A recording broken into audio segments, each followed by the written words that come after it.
सबसे पहले मैं आपको एक वचन पढ़ाना चाहता हूँ अफिसियों की बुक से। उसके बाद मैं आज का टॉपिक स्टार्ट करूँगा जो बड़ा इंटरेस्टेड है आप लोगों के लिए, सीखने वाला ये टॉपिक है। ठीक है, ये अफिसियों 4:11 में ऐसे लिखा, परमेश्वर ने कुश को प्रेरित नियुक्त करके और कुश को भविष्यवक्ता नियुक्त करके और कुश को सुसमाचार सुनाने वाले नियुक्त करके और कुश को रखवाले और उपदेशक नियुक्त करके दे दिया, जिससे पवित्र लोग परमेश्वर की कलीसिया सिद्ध हो जाए और सेवा का काम किया जाए और मसीह की देह उन्नति पाए। आमेन। सुनो तो देखो ध्यान से, तो ये पॉइंट आपने सीखना कि परमेश्वर ने अगुए क्यों, अगुए ठीक है। कुछ अगुए वो हैं जो परमेश्वर की कॉलिंग से है, जो परमेश्वर की इच्छा से खड़े किए गए। कुछ अगुए ऐसे नहीं है, अपनी मर्जी से बन गए। दिहाड़ियां काम नहीं करना तो अपनी मर्जी से शुरू कर दिया सेवा का काम। परमेश्वर उससे भी गुस्सा तो नहीं करता, वो कहता कोई बात नहीं, मेरा काम तो कर रहे, मेरा सुसमाचार फैला रहे, तो वो उनसे भी खुश रहता है। ठीक है, लेकिन वो लोग अगर किसी सही अगुए से जुड़कर, सीखकर, समझकर चलें तो उनकी भी अच्छी कॉलिंग बन सकती है। और वहीं ऐसे लोगों पर, जैसे ये जो अभी गवाही दे रहे थे, ऐसे किसी सेवक के पास गए तो इसीलिए रिजल्ट अच्छे नहीं आ रहे थे, बोलो। तो ये समझना पड़ेगा आपको सबको, परमेश्वर सबको चाहता है कि सब अच्छे से सेवा करें जो भी करना चाहते हैं, लेकिन कभी कभी कुछ लोग सीखने समझने में ध्यान नहीं देते तो अच्छी सेवा नहीं कर पाते।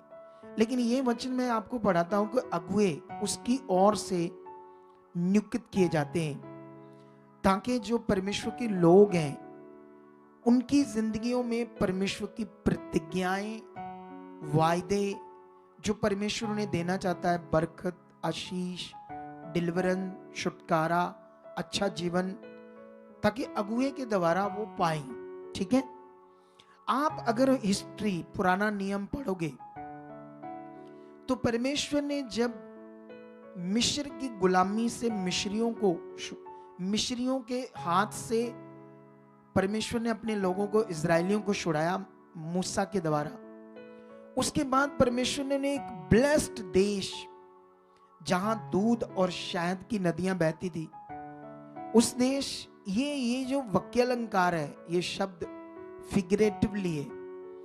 दूध और शहद की नदियां बहना, ये फिगरेटिवली बात है, क्योंकि उस देश में कोई दूध की नदी नहीं बहती थी, उस देश में कोई शहद की नदी नहीं बहती थी। इसका मतलब क्या है? बहुत बरकत वाला देश जिसमें कोई कमी नहीं होगी, ना फसलों की, ना फ्रूट्स की, इतना ब्लेस्ड देश होगा, उसको कहते हैं दूध और शहद की नदियां बहने वाला देश। लेकिन हम जब देखते हैं तो बहुत सारे ऐसे लोग जो मूसा का विरोध कर रहे थे, जो मूसा उन्हें सिखा रहा था आत्मा के द्वारा, परमेश्वर की व्यवस्था दे रहा था, वो नष्ट हो रहे थे। और परमेश्वर ने इसीलिए, क्योंकि वो लोग मूसा की बात को, अगुए की बात को तिरस्कार करते थे, कुड़कुड़ाते थे, उसके वचन जो वो बता रहा था उसको पूरा नहीं करते थे, और जिसकी वजह से वो भटकते रहे 40 साल जंगलों में। 40 दिन का रास्ता था सिर्फ उस देश में जाने का जो देश परमेश्वर देने वाला था, कनान देश। सिर्फ 40 दिन का रास्ता। कितने दिन लगे, कितने साल लगे?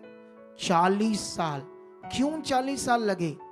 उनकी अपनी बुद्धि, अपना दिमाग, अपना कुड़कुड़ाना, अपनी इच्छा से चलना, ना ध्यान देना अगुए की बात पर, परमेश्वर के वचन पर।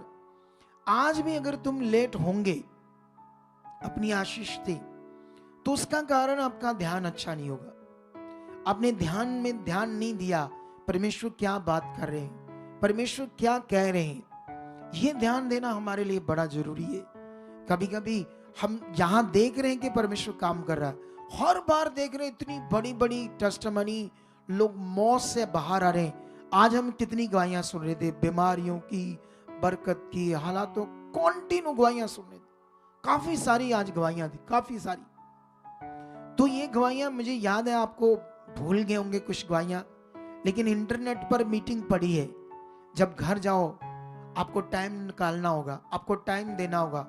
अगर आपने बड़ी बरकत पानी है तो अपना ज्यादा समय किसके साथ लगाओ? प्रे में, मीटिंग सुनने में। ये जब तक तुम नहीं दोगे ऐसा ध्यान, क्योंकि शैतान जो है आपको इस चीज से दूर करेगा। अगर आप शरीर में नहीं ध्यान दोगे तो आप जानते क्या हो जाएगा, आप शरीर में परमेश्वर, ना तो प्रे में मन लगेगा, ना तो वचन पढ़ने में मन लगेगा, ना किसी परमेश्वर की आत्मिक चीजों को पूरा करने में मन लगेगा, है ना। जैसे आज हम एक गवाही सुन रहे थे एक भाई की कादियों से, कि धीरे धीरे धीरे इतनी बरकतें उसके मिली, फिर धीरे धीरे धीरे उसका मन परमेश्वर से दूर होने लगा। फिर किसकी जुक्ति में वो फंसता गया? शैतान की। फिर एकदम से दूर हो गया।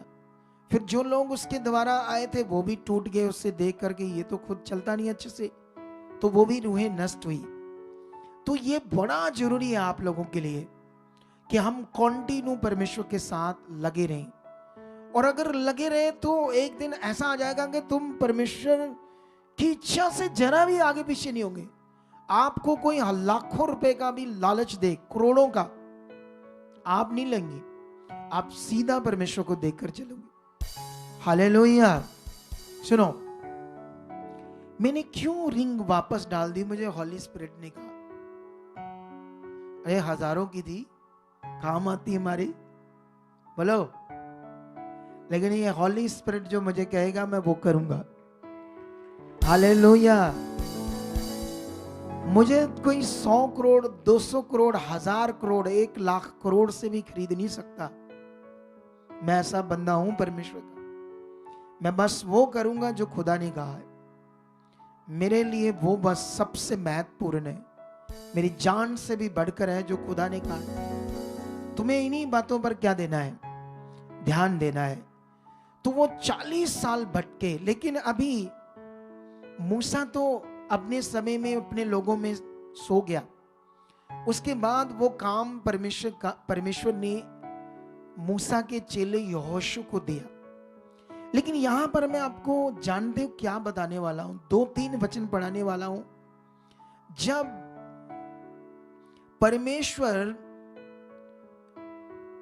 वो देश कनान, और कनान देश के अंदर ही एक एरिया था जरियो, वो देने वाला था। एक छोटा सा एरिया कह लो, नगर कह लो, देश कह लो। परमेश्वर जब यहोशू को देने वाला था, ठीक है, तो जर्दन नदी बह रही थी और उसको पार करना था, और पुल भी नहीं था, ठीक है। लेकिन पुल भी नहीं था तो अब किसका वचन पूरा करना है? परमेश्वर देगा वचन के कैसे तुम्हें वो नगर, वो देश यरीहो मिल जाएगा, उसे अपने वश में कर लो, अंधकार को वहां खत्म कर दो, ठीक है। यहां पर आपके लिए पॉइंट है जो मैं आपको बताना चाहता हूं, जिन्हें आपने छोड़नी नहीं है आज, इन पॉइंट्स को। इसीलिए हम यहोशू की बुक में जाएंगे, और यहां से परमेश्वर ने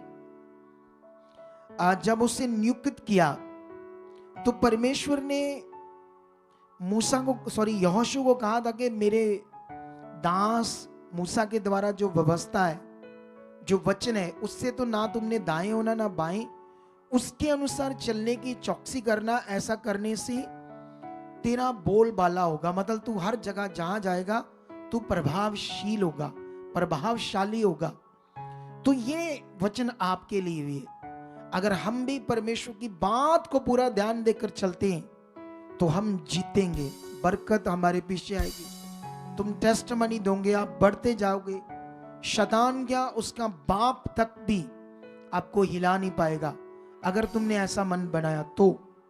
लेकिन यहां पर मैं आपको एक पॉइंट समझाता हूं। जब उसने वो सब पर अगुआ बन गया यहोशू, फिर उसने कई बातें सिखाई, कलीसिया को, उस समय के लोगों को। और कलीसिया ने यहोशू को क्या कहा, ये एक वचन आपको पढ़ाता हूं। 1:17 में लिखा, जैसे हम सब बातों में मूसा की मानते थे, ये वो अच्छे लोग थे जो मानते थे, जो नहीं मानते थे वो नष्ट हो गए। हम मानते थे वैसे ही तेरी भी माना करेंगे। इतना हो कि तेरा परमेश्वर यहोवा जैसा मूसा के संग रहता था वैसे ही तेरे संग भी रहे।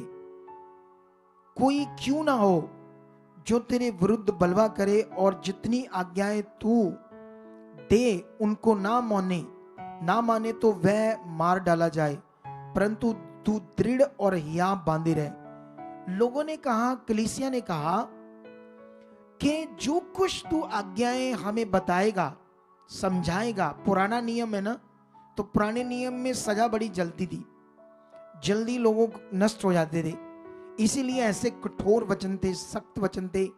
आजकल तो कोई छोटी सी बात भी बोलो तो गुस्सा कर जाते हैं।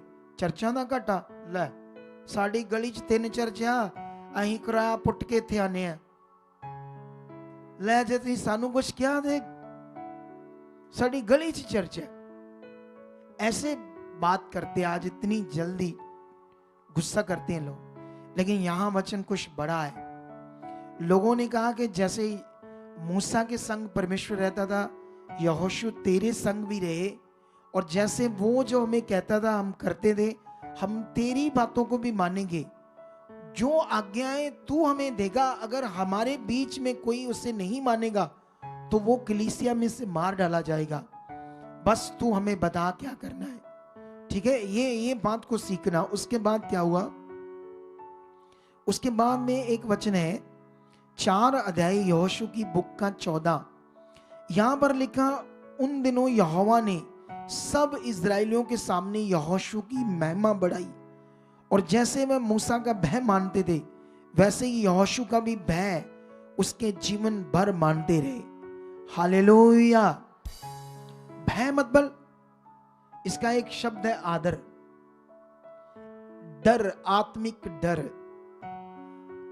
अगर हमारे अंदर एक आत्मिक डर नहीं है तो याद रखना, हम एक दिन शरीर में जाएंगे।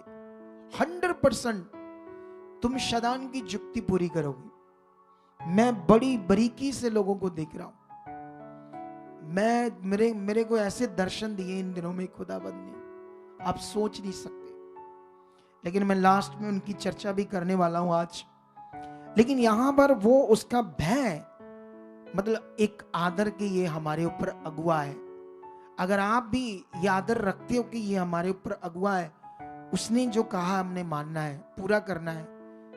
उनके मुंह से आने वाले वचन को हमने पूरा करना है, क्योंकि खुदा का वचन है हमारे भले के लिए। अगर तुम्हारे अंदर ऐसा वफादार मन है, ऐसा दिल है, तो मैं गारंटी से बोल सकता हूं तुम कभी पीड़ा में नहीं जाओगे, कभी खतरनाक हालात और दुख में नहीं जाओगे। सच्ची ये एक ग्रंटेड बात है, ग्रंटेड बात है आप लोगों के लिए। लेकिन अभी इसके बाद 5 की 1 पढ़ता हूं आपके लिए। ये 5 की 1 से मैं आपको सारी टीचिंग को क्लैरिटी दूंगा। यहां पर क्या लिखा है, 5 की 1 में लिखा, जब जर्दन के पश्चिम की ओर से रहने वाले अमोरियों के सब राजाओं ने और समुद्र के पास रहने वाले कनानियों के सब राजाओं ने ये सुना कि यहोवा ने इजराइलियों के पार होने तक उनके सामने से जर्दन का जल हटाकर सुखा रखा है, तब इजराइलियों के डर के मारे उनका मन घबरा गया और वह उनके जी में जी ना रहा। हालेलुया। अगर तुम थोड़ा सा पीछे पढ़ोगे तो यहोशू ने कैसे याजकों को कहा उठाओ संदूक को, कब क्या करना है, सारी बातें वचन बताया, और उन्होंने वैसा वैसा ही किया। और परमेश्वर ने उसे बताया था ना, ऐसे बोलो ऐसे बोलो। अब यहां पर जो मैं बोल रहा हूं किसकी ओर से बोल रहा हूं, परमेश्वर की ओर से। तो उन लोगों ने भी परमेश्वर का वचन समझकर यहोशू के मुंह से आने वाली बात को पूरा किया, ठीक है। लेकिन उसके बाद हुआ क्या, ध्यान देने वाली बात है। क्योंकि परमेश्वर ने उससे कहा था जैसे याजक है ना, गोत्र के अनुसार जब याजक लोग सारी बातें बताई थी, वो नदी के बिल्कुल किनारे में पैर धरेंगे, इतने इतने पानी में जाएंगे तो पानी रुक जाएगा, सूख जाएगा। थोड़ा सा सोचो क्या कहा परमेश्वर ने। पॉसिबल है, हो सकता है कभी ऐसे। आप ध्यान दो, क्योंकि अभी ये वचनों को हम ऐसे जैसे एक सोच से लेना होता है, एक बड़ा डीपली ध्यान से इस बात को लेना है। अच्छा, परमेश्वर ने बताया और क्यों वहां पर नदी पानी की सूख गई और पानी खड़ा रहा और दूसरी तरफ बह गया, क्यों ऐसे हुआ, ये सीखने को मिल रहा है। क्योंकि कलीसिया ने कहा जैसे हम मूसा की बात मान रहे थे, तेरी भी मानेंगे, तेरे साथ जैसे मूसा के साथ परमेश्वर रहता था, तेरे साथ भी रहे, और जो आज्ञा तू देगा। और वो लोग भय मान रहे थे, जो वो कह रहा था सब लोग कर रहे थे, इसीलिए एक मन थे वो सारे। अगर ऐसा नहीं होता तो खुदा का काम कैसे प्रकट होता। यह आपके लिए बड़ा सीखने वाला पॉइंट है। हम अब तो और अनुग्रह, अब तो और ज्यादा काम चाहिए, अब तो और ज्यादा बरकत चाहिए, अब तो और ज्यादा ब्लेसिंग चाहिए, क्योंकि अब अनुग्रह है। उस समय अनुग्रह नहीं था, तब भी वचन पूरा करने वाले की जिंदगियों में खुदा क्या कर रहा था, काम कर रहा था। अब तो और ज्यादा करने के लिए क्या है, परमेश्वर तैयार है। लेकिन याद रखो, उन्होंने अगुए की बात को माना, जैसे उसने कहा। याजकों ने बात को माना और कलीसियाओं ने बात को माना, और जैसे इस नदी में पैर रखे गए और परमेश्वर की पावर काम करती है और पानी सूख जाता है, और पूरे जो पश्चिम की ओर अमोरियों के राजा है और जो कनानियों की ओर सारे राजा है, उनको जब पता चला कि नदी को यहोवा परमेश्वर ने इनके लिए सुखा रखा था और सूखी नदी से ये पार होकर हमारे देशों में आ चुके हैं, तो वो डर चुके थे। हालेलुया। और ये कहानी नहीं है कि पैर रखते पानी सूखने लगे, कहानी नहीं है। इसके पीछे चेक करो हुआ क्या था, ईमानदारी क्या थी, विश्वास क्या था, वचन क्या था, आज्ञाकारी क्या थी। ना आज मैं जितनी बार मर्जी बोलूं कि जब मैं ले हैंड करता हूं कुछ लोग खड़े रहो, जब मैं जितनी मर्जी बार बोलूं अरे जब मैं मास प्रेयर करता हूं दौड़ कर खाना खाने के चक्कर में ना जाओ, खड़े रहो। हाँ जी, सानू की पता किन्नू कहंदे उसी तो इदा ही। हाँ, मैं हैरान हो जाता हूं लोगों से, कई लोगों से। अच्छा, नहीं समझ नहीं आती या वचन ऊपर से निकल जाता है। क्या ये खुदा का आदर करना नहीं सीखेंगे, नहीं समझेंगे? ये बड़े पॉइंट है हमारे लिए। इसके बाद मैं आपको एक जबरदस्त पावरफुल वो पॉइंट बताता हूं, पुराना नियम और नया नियम। नए नियम में व्यवस्था नहीं है, शायद व्यवस्था का असली शब्द होता है प्रबंध। व्यवस्था इसको कहते हैं, हिंदी शब्द व्यवस्था, पंजाबी शब्द या हिंदी शब्द प्रबंध, इंग्लिश शब्द मैनर्स। ठीक है, सुनो इधर देखो। पुराने नियम में परमेश्वर ने एक ऐसी व्यवस्था दी, एक ऐसा 616 आज्ञाओं की एक ऐसी व्यवस्था, जिसमें 616 आज्ञाएं थी जो पुराने नियम में दी गई थी, जिसमें बहुत सारे फिजिकल रीतियां थी, शरीर की रीतियां थी, मटेरियल के साथ रीति रिवाज थे बहुत ज्यादा। लेकिन नए नियम में वो सारे बंद हो गए, उनकी जरूरत नहीं थी। लेकिन मैं यहां पर जब वो देश यरीहो परमेश्वर देने वाला था यहोशू और अपने लोगों को, इजराइलियों को, वहां पर एक जबरदस्त प्रैक्टिकल है जो आपने समझना है कि परमेश्वर ने वहां क्या प्रैक्टिकल करने के लिए कहा और जिससे इतना पावरफुल काम प्रकट हुआ। यह आपको दिमाग में रखना आज। लेकिन ये जब तुम पढ़ोगे 6 अध्याय से पढ़ते जाओगे तो परमेश्वर ने यहोशू को कहा कि जब तुम उस नगर जिसकी शहर पनाह है, एक छोटा सा देश, एक छोटा सा नगर, मतलब देश, मतलब छोटा सा देश कह लो या एक बड़ा नगर कह लो, ठीक है, जिसमें लाखों लोग थे, ठीक है। और उस लाखों लोग इनके डर के मारे अंदर थे, वो नगर जो परमेश्वर इनको देने वाला था, ठीक है। लेकिन जब परमेश्वर ने कहा 6 दिन तुम उस नगर के चारों ओर घूमना, एक चक्कर, हर दिन एक चक्कर लगाना, 6 दिन तुम ऐसा करना, और 7वें दिन तुमने 7 चक्कर लगाने हैं। और उसके बाद वो देश की जो दीवार है, दीवार बहुत बड़ी दीवार, ये कह लो कि ये यहां से लेकर यहां तक पीछे तक 20 फुट है, 20 फुट से भी ज्यादा चौड़ी दीवार।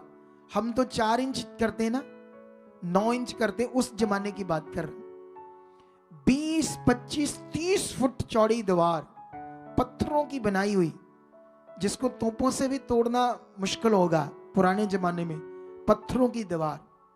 तो परमेश्वर ने कहा ऐसे करोगे तो वो दीवार टूट जाएगी। और ये वचन उसने सारे याजकों को, इजरायलियों को बताया कि परमेश्वर ने ऐसे कहा है, ऐसे करना है, वो दीवार हमारे लिए टूट जाएगा, वो देश हमारा हो जाएगा। सुनो इधर देखो ध्यान से। जब उन्हें बताया गया तो जैसे कहा था लोगों को वैसे करने के लिए वो रेडी हो गए। 6 की 12 में ऐसे लिखा, यहोशू सवेरे उठा, जल्दी उठा, और याजकों ने यहोवा का संदूक उठा लिया, और उन 7 याजकों ने मेढ़ों के सींगों के साथ नरसिंगे लिए और यहोवा के संदूक के आगे आगे फूंकते हुए चले, और उनके आगे हथियार बंद पुरुष चले, और पीछे वाले यहोवा के संदूक के पीछे पीछे चले, और याजक नरसिंगे फूंकते चले गए।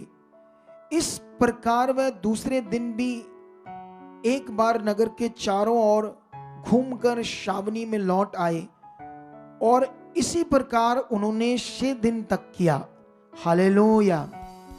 आपको बात समझ आ रही कि नहीं आ रही? अब आगे चलते हैं। और 6 दिन तक तो उन्होंने नगर को घूम लिया, एक एक दिन पूरा एक चक्कर बस लगाकर वापस तंबुओं में आगे, जैसे खुदावंद का वचन था, ठीक है। 15 में लिखा, फिर 7वें दिन वह बड़े तड़के, है ना, यहोशू 7वें दिन बड़े तड़के उठा और लोगों को भी कहा रेडी हो जाओ। जैसे यहां संगति है तो संगति में कैसे उठना, कैसे आना है? हाँ जी, आ गए हैं जी 1 बजे। हालेलुया। आपको मेरी बात समझ आ रही है? नहीं आ रही? अभी ध्यान दो। 15 में लिखा, फिर 7वें दिन वह बड़े तड़के उठकर उसी रीति से नगर के चारों ओर 7 बार घूम आए। केवल उसी दिन वह 7 बार घूमे। केवल लास्ट दिन था, वो 7 चक्कर लगाने थे, हर दिन एक ही चक्कर लगाना था। लास्ट वाले दिन उन्होंने क्या किया? 7 चक्कर लगाए जैसे खुदा ने कहा, ठीक है। और आगे लिखा, तब 7वीं बार जब याजक नरसिंगे फूंकते थे, तब यहोशू ने लोगों से कहा, जय जयकार करो, क्योंकि यहोवा ने ये नगर तुम्हें दे दिया है। हालेलुया। सुनो इधर देखो। अब 6 दिन 6 चक्कर लगा लिए पूरे, एक एक। 7वें दिन 7 चक्कर पूरे लगाए। लेकिन उसने अब वर्ड बोला अपने मुंह से कि ये नगर यहोवा ने हमें दे दिया है। लेकिन अभी तक ये फिजिकल प्रैक्टिकल से कोई काम नहीं हुआ। यहां सीखने वाली बात है आपके लिए। जो फिजिकल प्रैक्टिकल वो कर रहे थे, क्योंकि पुराना नियम था तो व्यवस्था उन्हें समझ आती थी, शारीरिक रीतियां उन्हें समझ आती थी, तो आत्मिक वचन उन्हें समझ नहीं आता था। इसीलिए परमेश्वर ने उस जमाने में इसीलिए शारीरिक रीतियों की व्यवस्था साथ में रखी थी। इसीलिए जो परमेश्वर से बाहर लोग हैं, उनकी सारे काम धाम जितनी भी चीजें हैं वो मटीरियललेस चीजें और मटीरियललेस चीजों के साथ करते हैं। और हमारे लोग भी कर रहे हैं बीच में, उन्हें स्पिरिट का प्रबंध अच्छे से पता नहीं है, ठीक है। लेकिन 20 में पढ़ते क्या लिखा है, इसी का 20 में लिखा, तब लोगों ने जय जयकार किया और याजक नरसिंगे फूंकते रहे, और जब लोगों ने नरसिंगे का शब्द सुना तो फिर बड़ी ही ध्वनि से उन्होंने जय जयकार किया। तब शहरपनाह की नींव से गिर पड़ी और लोग, है ना, हालेलुया। इधर ध्यान दो आप लोग। अभी यहां पर फिजिकल प्रैक्टिकल से वो दीवार नहीं गिरी, उनके मुंह के अंगीकार से गिरी। कैसे गिरी वो? पुराने नियम में भी असली नियम, क्योंकि खुदा तो एक ही है। तुम पुराना नियम चेक करना, तुम्हें रीतियां तो मिलेगी, लेकिन पुराने नियम में असली नियम पुराने नियम में भी काम कर रहा था। विश्वास का नियम, मुंह से अंगीकार का नियम, प्रैक्टिकल चीज, मुंह का प्रैक्टिकल, शब्द का प्रैक्टिकल, वचन का प्रैक्टिकल, पुराने नियम में भी काम कर रहा था। फिजिकल रीतियां तो उन्होंने कर ली, लेकिन दीवार गिरी नहीं। कब गिरी? इतनी बड़ी दीवार कब गिरी? जब उन्होंने विश्वास से खुदावंद की महिमा की जयकार किया, ऐसे कि परमेश्वर ने हमारे लिए कर दिया है, परमेश्वर ने इस दीवार को गिरा दिया है, उसका धन्यवाद हो, वो सर्वशक्ति। ऐसे नर्स के फूंकते हुए उन्होंने अपने विश्वास को परमेश्वर के सामने प्रकट किया। जैसे नए नियम में यीशु मसीह ने जब एक पेड़ को सुखाया जिस पर फल नहीं था, और जब वो पेड़ सूख गया एक ही रात में, तो पतरस ने क्वेश्चन किया, प्रभु ये देखो, जिस पेड़ को आपने कहा सूख जा, एक ही रात जड़ से सूख गया, पूरा पूरा जैसे सूखी हुई लकड़ी होती है, एक ही रात में हो गया हरा भरा पेड़, यीशु मसीह के मुंह के शब्द बोलने से। तो यीशु मसीह ने भी अपने चेलों को सिखाया, तुम भी किस पर विश्वास करो? परमेश्वर पर विश्वास करो। और क्योंकि उस समय यीशु के पास एक बड़ा पहाड़ था, तो यीशु ने पहाड़ की तरफ ध्यान दिलाकर कहा, इस पहाड़ को कहो मुंह से, शब्द से, कि उखड़ जा, और मन में संदेह ना करो, वरन जो तुम बोल रहे हो उसमें प्रतीति करो, ये विश्वास करो ये हो चुका है तो तुम्हारे लिए हो जाएगा। यीशु मसीह ने सिखाया। हालेलुया। तुम मोस्टली बड़ी हीलिंग्स को जब तुम देखोगे, जब चेलों ने की, है ना, जब यहोवा का सुलेमान ने जो भवन बनाया था, उसके बाद बाहर एक लंगड़ा भिखारी था, जब वो भीख मांगता था, तो एक दिन परमेश्वर ने अपने चेलों को यूज किया, क्योंकि वो भीख मांगने लगा इनसे, और आत्मा ने कहा इसे चंगा कर दो, इसे हील करो, ये हो सकता है हील। तब उन्होंने बात की, तो तब उन्होंने उससे कहा कि हमारे पास सोना चांदी नहीं है, लेकिन तुम्हारे लिए चंगाई है, तुम इस बीमारी से छूट सकते हो, क्या तुम्हें चाहिए? तो वो तो पहले से ही जानता था कि यीशु के चेले हैं, यीशु ने इतने बड़े काम किए, अगर ये बोल रहे हैं तो पक्का परमेश्वर चाहता। तो उस लंगड़े ने उसी दिन अपना मन फिराया और विश्वास किया चेलों की बात पर। और तब जब चेलों ने ऐसे कहा, पतरस ने कहा उस लंगड़े को खड़ा हो, तो क्या क्या यूज किया? मुंह के शब्द, मुंह के वचन को यूज किया। याद रखना, आपके मुंह के वचन ही आपको जीवन देंगे, आपके मुंह के वचन ही आपको बंधवाएंगे, शैतान की गुलामी में, दुष्ट के चक्रों में डालेंगे। आपके मुंह के वचन जब आपको अच्छे से समझ नहीं है कि क्या बोलना है क्या नहीं बोलना। मैं अभी क्यों लोगों को खड़ा कर रहा था, मैं क्यों अपनी प्रोफेसी जो मैंने 19 में हुई थी हमारी चर्च के लिए, मैं क्यों उस गवाही को बता रहा हूं? मैं उस प्रोफेसी पर खड़ा रहा। मैं अब इस साल में ये मिनिस्ट्री डबल होने वाली इस प्रोफेसी पर खड़ा हूं, और ये होगी। हालेलुया। तुम्हें खड़ा रहना है वचन के ऊपर, हालात कैसे भी क्यों नहीं, तुम्हें अंगीकार करना है। साथ साथ जो गलत हो रहा है उन्हें, उनसे बैठो, मीटिंग्स करो अपने घर में, उन्हें बताओ परमेश्वर का वचन जैसे भी आत्मा गवाही करे, लेकिन अंदर से आपने पॉजिटिव रहना, बनना है, खड़े रहना। किसके कलाम पर? खुदा के कलाम पर। तुम चुने गए हो, तुम अंधकार से बुलाए गए हो। अब तुम्हारा वो पुराना जीवन नहीं है जो पहले था, अब तुम निकाले गए हो, अब तुम्हें परमेश्वर ने चुना है, तुम्हें खड़ा किया एक बड़े काम के लिए। हालेलुया। कितने लोगों को मेरी यह बात समझ आ रही है आज? कितने लोगों को समझ आ रही कि परमेश्वर जो ताकतवर खुदावंद है, उसका वर्ड नए नियम में क्या है? मैं चाहता हूं तुम्हें बहुत सारी बातें सिखाना। इन दिनों में तुम रेडी हो जाओ, क्योंकि मैंने कहा था कि इन दिनों में तुम्हारी टीचिंग्स बढ़ने वाली है।